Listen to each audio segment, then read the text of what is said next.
Agenda 22, Book 1, Adventures in the Boring Realms. Copyright 2019 by Octavio Claudio Salazar Rhodes.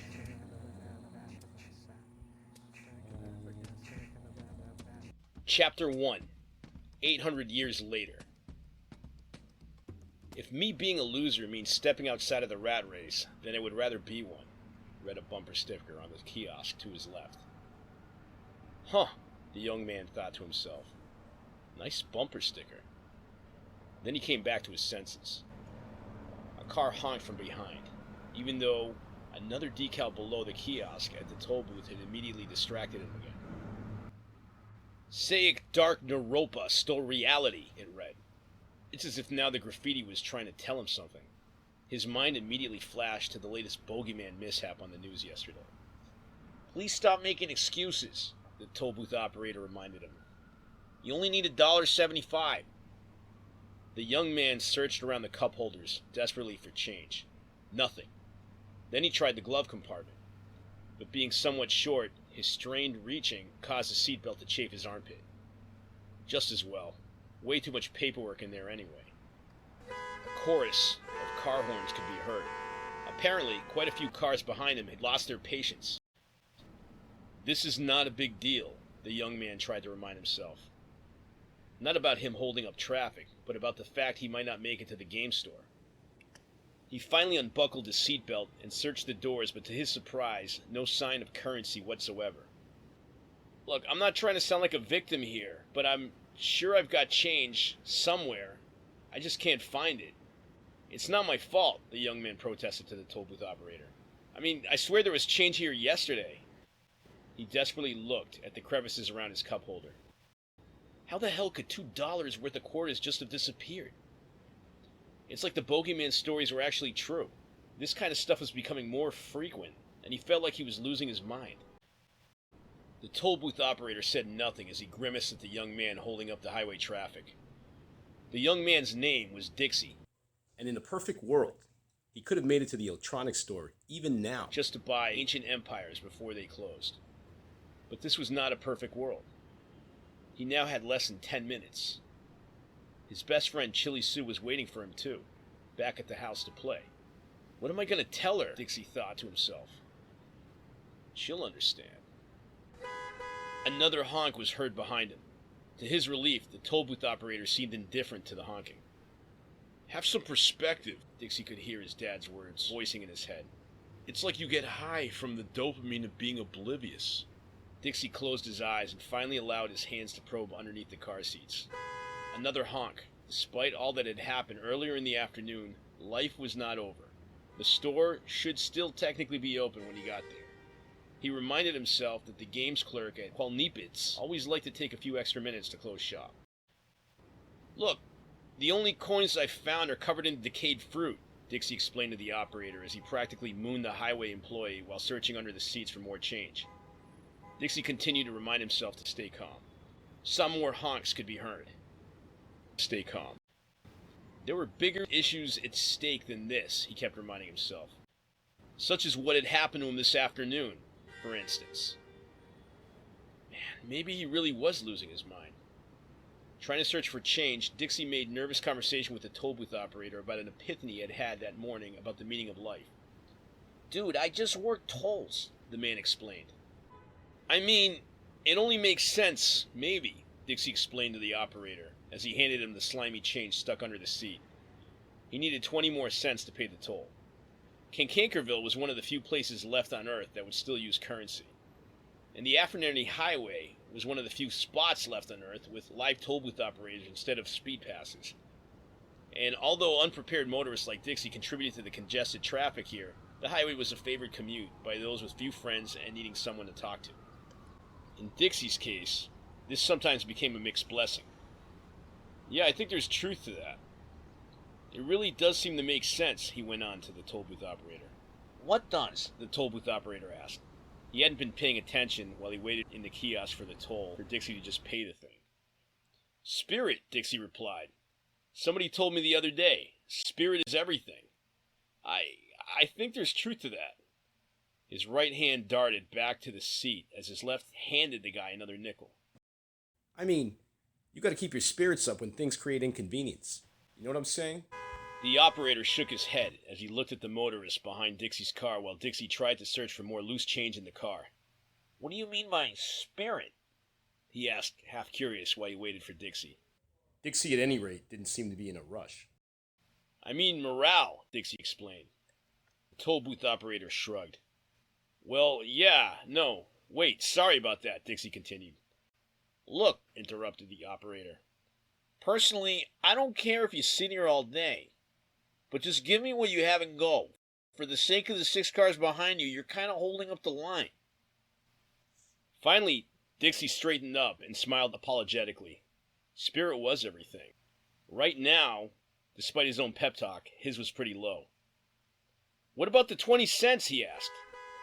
"The line," the operator pointed. Dixie blushed. "Thanks," said Dixie, with an embarrassed smile while putting the old car into gear and grinding away. He shouldn't have been driving this thing on the highway anyway. It was old, and the dark red of the hatchback could no longer hide the large circles of rust. He really needed a car that was reliable, with doors which actually locked, windows that actually opened, and an engine that didn't sound like a machine gun every time he touched the gas. The car clunked violently as it hit a pothole, and Dixie lifted dangerously off the seat. As he thought about his day, his spirits sank even more. The scene earlier in the afternoon at Bonehead's Pizza was one he wished he could forget.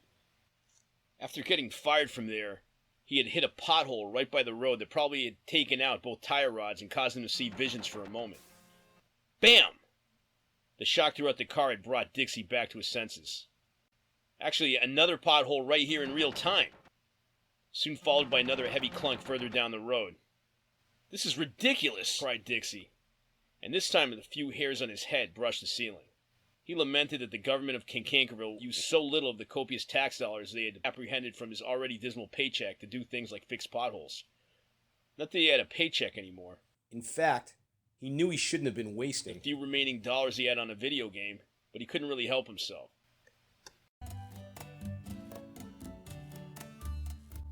Guantanamera, Guaya Guantanamera. The radio was playing. It was a knob radio, one of the last remaining models of its kind. This vehicle of his was probably one of the few left on Earth, actually, without a monitoring transfer to data point where he was at all times. Dixie changed the station nervously to try to find something more cheerful. "You'll never meet the people that make these decisions in your life. That's the problem," a voice could be heard. It was from a guest on the Bo Orange Report, an absurd radio show that went over the latest conspiracy theories about how economic problems were driven by the secret reptilian society. "That's because there's no one left to fight," Bo Orange could be heard arguing back. There's no way to fight them then," the guest insisted. "There's no way to fight them if people like you refuse to admit how they..." Dixie turned off the radio as fast as he could. The last thing he needed was more crap to clutter his mind, but his palms were sweating, for the radio would randomly go on ever since his car got hit by lightning during that Faraday cage expo by Thermopyleville Lake. "Man, 5 minutes if I'm lucky," Dixie mumbled to himself. "Why do they have to close so freaking early anyways on Mondays? They're not a restaurant." He hit the gas and took a right turn down Popote Boulevard and cursed at the traffic jam ahead of him. There was no way he was going to make it to the electronics store. Resigned to the truth, he made an illegal U-turn and backtracked towards Lowell Road, and then took a left to go home. He found himself on Bubber Street, a secondary bumpy road which ran adjacent to the highway. And soon a third pothole got hit on his car so bad that his head became one with the ceiling. Dixie's eyes rolled back in his head, and when they returned forward, he felt the air around him get moist, as if suddenly everything had gone misty. He looked up and gazed upon a dark, ominous tunnel. A strange aroma of volcanic smog filled his senses. He seemed to be staring at a bright blue-green fog going ahead in the tunnel, and there appeared to be some individuals running towards the fog ahead, but he couldn't really make much of their features in the surrounding dark. Dixie blinked and found himself seeing another hallucination in waking daylight. Ahead of him was something like a totem pole, and primitive but intimidating humanoid beings kneeling around it in a lush garden under a peculiar colored sky. Whoa, was the first thing that came To his senses. as soon as he became a little bit more self-aware. Dixie blinked again and found himself back in his car, hurtling towards a mile marker that read 64. He slammed on the brakes, but it was no use. The marker had already been reached. The car stopped, but Dixie's head was still spinning. His breath came in gasps. Dixie sat, numb. He stared at the tree lines by the side of the highway to his left, clutching the steering wheel with white knuckles and with the hope, gripping something, would keep him grounded in reality. Sweat accumulated on his brow, and his eyes were plastered in their widest diameter. For the second time today, his mind had just gone haywire and left him in a strange state of delirium. What the hell is going on with me? He hyperventilated. Okay, calm down. This was definitely different than a half-forced daydream. It was as if he was dreaming with his eyes open, or maybe they weren't. Second blackout in one day. Going to the doctor's would have been the sensible thing to do, but he hated waiting for hours in those medical clinics. I'm just tired, Dixie tried to convince himself. Still, his car was wrecked, and deep down he knew what he had just experienced wasn't a dream. It didn't feel like a dream. It felt real. The mist had felt so real, but the air he had imagined had yet still felt crisp in his lungs, not tired and heavy like it was in Cankerville. His senses swore to him that he could have walked down that tunnel. But that just didn't make sense. He slowed his breathing and exited the car. The metal pole he had hit, in real life in front of his car, had bent to the ground, but not without lodging itself into the engine of the car from underneath. Liquid was dripping from the bottom of the vehicle. The driver's side frame above the tire was bent to an unhealthy angle. Dixie figured the car would need a tow, so he reached into his pocket to pull out his cell phone. He pulled out a quarter. He was surprised. One shiny, stupid quarter. Go figure, but no cell phone. Ugh! I knew I had changed somewhere. He was filled with validation and then frustration. The answer to his previous problem had been found, as his current dilemma became even worse. He knew how meticulously he had scoured the car for change, and not once had he seen his cell phone in the vehicle. The only good thing about the next few minutes was that he discovered the car indeed appeared to be working after all. The most sensible thing he could do was just head home without thinking anymore. Not caring about the additional damage it would do to his car, he got back in, strapped his seatbelt, and backed up off the marker. Sticking to the shoulder of the road, the car seemed to be surprisingly functional, but it moaned as he drove the rest of the way home with his flashers on. He wondered how he could relay this incident to Chili Sue. Surely she would think him insane. Dixie looked out at the city of Cankerville around him through his dirty windshield inside. The boring realms, as some called this place, was fittingly descriptive. Despite the inexplicable rise of cutting-edge technology that had graced humanity in the last 9 years, Cankerville always felt about 2 decades behind most technological trends. And for all its very recent spooky paranormal activity growing in certain areas, this city resembled going back in time compared to virtually everywhere else on Earth.